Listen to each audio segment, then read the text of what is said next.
The ultimate childhood toy. Colourful bricks, endless creativity, and hours of building anything your imagination could dream of. But lately, something's changed. Those simple playsets we grew up with, they've evolved, or maybe devolved, into massive, collector-grade builds with price tags that can rival your rent. We're talking $1,000 Star Wars sets, 5,000-piece castles, and display-only models that no kid would ever dare touch. So today, we're diving deep into why LEGO, the once accessible toy for everyone, is slowly becoming a hobby for adults only. Before we begin, I just wanted to mention that I'm doing a giveaway for the first 1,000 subscribers on my channel, so check that out. Details are included in one of my latest reels, so make sure you hit that like button and subscribe to be in to win. Let's get into it. To understand where LEGO is now, we've got to rewind the clock. In the 1970s, LEGO was all about simplicity, bright colours, creative freedom, and playability. There were no licenses, no display models, just bricks and imagination. By the 1990s, LEGO started expanding. Space themes, pirates, castles, and eventually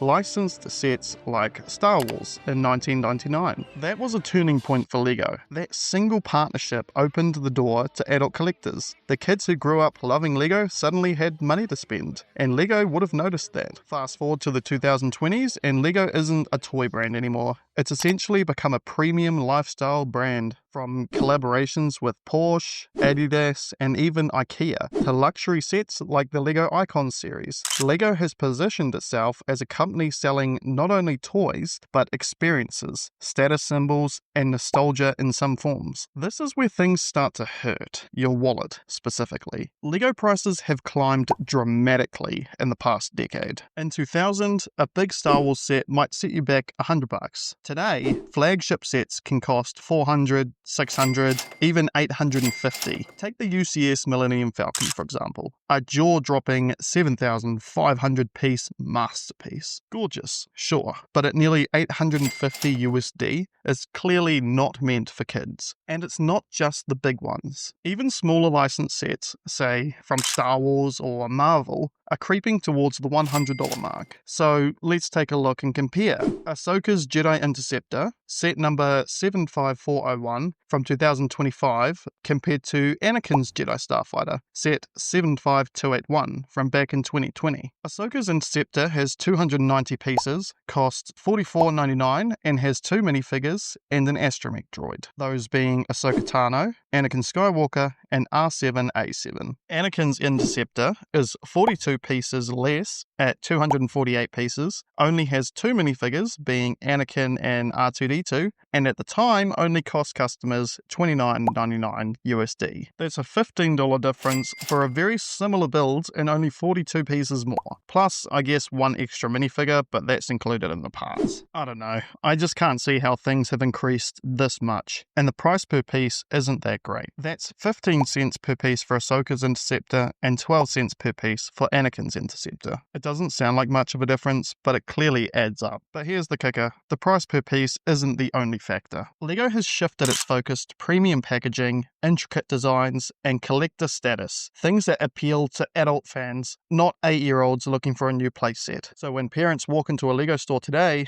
it's not hard to see why many say LEGO just isn't for kids anymore. Now let's talk about the design of these sets. Back in the day, LEGO sets were made to play with. You could open up walls, flick missiles, launch spaceships, and crash them back together again. Now, most sets seem like they're built for one thing: display, not play. The newer sets have detailed exteriors, delicate parts, and complex building techniques that make them stunning to look at, but awful for actual play. LEGO even labels many of these products with 18 plus on the box. Not because of difficulty, but because they're explicitly designed for adults. LEGO calls them mindful building experiences. Translation: these are expensive decoration pieces. The play aspect has taken a backseat to aesthetic perfection. And while that's not necessarily bad, I mean, it's great for collectors, but it does mean the younger audience that built LEGO's legacy is getting left behind. I very recently rebuilt the old LEGO Ninjago Cryptarium Prison Breakout, released back in 2016. And it's only a small set, but there's so much thought put into it for play. I mean, you've got the table which can be flipped to reveal a map underneath, the main gate opens, you can find a small set of instructions telling you the bad guy's plan of breaking out of prison, which, if you look at it closely, has a picture of the toilet, a crowbar, and that if you use these together, then you can escape, which is exactly what the play feature does. You can also push the phones in the phone booth outward towards the door,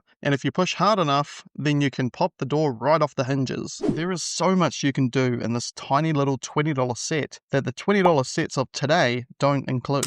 Now, you might have heard of AFOLs, which stands for Adult Fans of Lego. You might even be one of them. Once a niche community, AFOLs are now a massive force in Lego's marketing strategy. Lego has fully embraced this demographic. There are entire product lines aimed squarely at adults. Lego ideas, icons, architecture, and even art sets. They're marketed like premium hobbies, not toys. And honestly, it's working. Adult collectors are spending thousands every year. But this shift has consequences. The more Lego caters to adult fans, the more it alienates its original audience. Kids. Lego used to be about building together, a parent and child sharing the joy of creation. Now it's often parents buying sets for themselves, while kids are priced out. The brand built on childhood creativity is now sustained by adult nostalgia.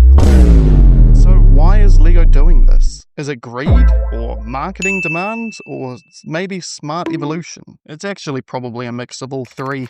Lego nearly went bankrupt in the early 2000s. They were expanding too fast and losing focus. The company recovered by targeting a broader audience and embracing adult collectors, along with other things, of course. Adults have disposable income and brand loyalty, and they're less likely to buy knockoffs.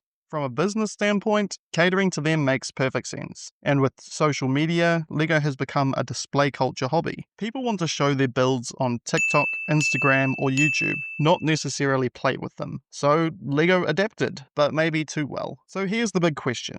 Is Lego losing its soul? Some would say yes, that it's forgotten its roots as a creative tool for children. Others argue it's just evolving to stay relevant in a digital world. But the truth might lie somewhere in the middle. Lego still makes sets for kids. City, Ninjago, and Dreams are still alive and well, but the brand's image has undeniably shifted with their adults welcome marketing. Maybe Lego isn't becoming for adults only, but it's certainly becoming less for kids than ever before, in my opinion. As long as the prices keep climbing and the sets keep focusing on display over play, that trend will likely continue.